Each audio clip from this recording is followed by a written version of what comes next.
وقته که درست برای بدنم وقت نمیذارم و ورزش نمی کنم. برای همین الان اومدم یه صبحونه پروتئین درست کنم که بعدش برم بدوم بعد از مدت ها.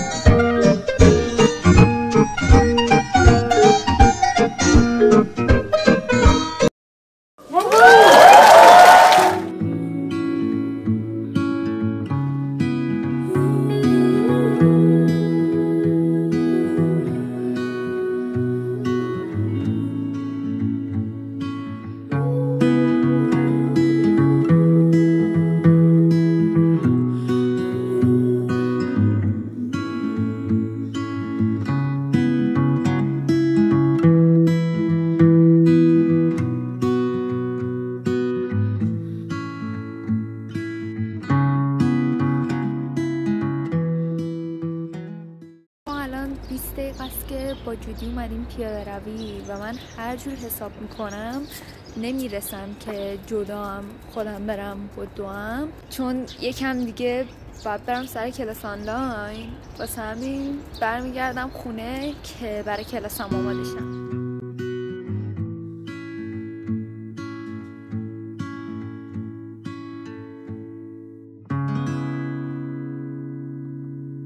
ما دیروز از مسافرت برگشتیم، بعد واسه همین این چند روز اصلا نتونستم درس بخونم و این چند ساعت سعی کردم جبران کنم، یعنی از ساعت حدوداً 1 که نشستم پشت میز تا الان که ساعت نزدیک به 5 داشتم درس میخوندم. الانم باز یه استراحت کوتاه میکنم، دوباره میرم سر درسم، هرچند که به احتمال زیاد فردا تعطیله، ولی خب ما واسه اطمینان میخونیم، چون بعدش قراره جودیو ببریم دامپزشکی. نوبت وقت قرص انگلش و چکابش و گرفتن ناخوناش رسیده، واسه همین 1-2 ساعت هم میره اینطوری.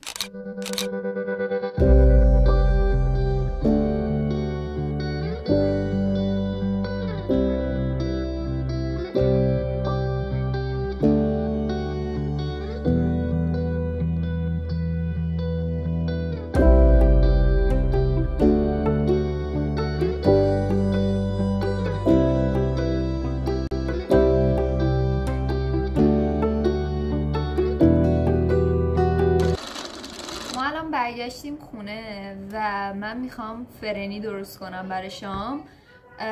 راستش من بچه بودم فرنی دوست نداشتم اصلا، ولی تو این کتابی که دارم میخونم بلندیای بادگیر همش دارن فرنی میخورن و من دلم خواست 1 بار دیگه امتحانش کنم. شاید ذائقه غذایی میگن همون، شاید نظرم عوض شده باشه راجبش. واسه همین بریم فرنی درست کنیم. تا جایی که من از مامانم پرسیدم، موادی که لازم داره آرد برنج، شیر و مربای گل محمدی به صورت دلخواه. سرچ کردم دیدم نه، باید شیر رو بذاری اول یه ذره داغ شه، بعد یه ذره اضافه کنی هم بزنی. نه همون داستانش فرق داشت. خب بده به من. بعد اصلا من نمیدونستم شکر داره. شکر میتونی اضافه نکنی. میشه؟ آره، چون با مربای گلی که گرفتی دسر شیرینش میشه. بعد شیر نباید داغ شه اول؟ اصلا شیر داغ باعث میشه که آرد گوله گوله شه. ما چشمی نصفشو خالی میکنیم دیگه. خب میتونیم الان یه مرحله که اضافه یه ذره هم بزنم، هم بزنیم کامل که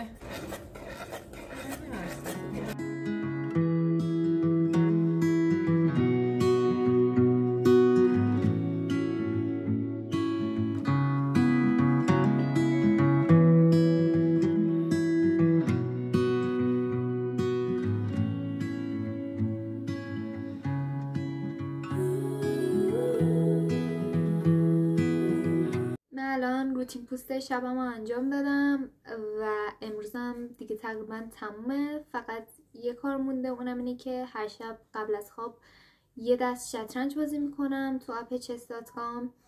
اونو که بازی کنم دیگه میرم که بخوابم. مرسی از اینکه وقت ارزشمندتون رو گذاشتید و این ویدیو رو نگاه کردید. مراقب خودتون باشید. خدافظ.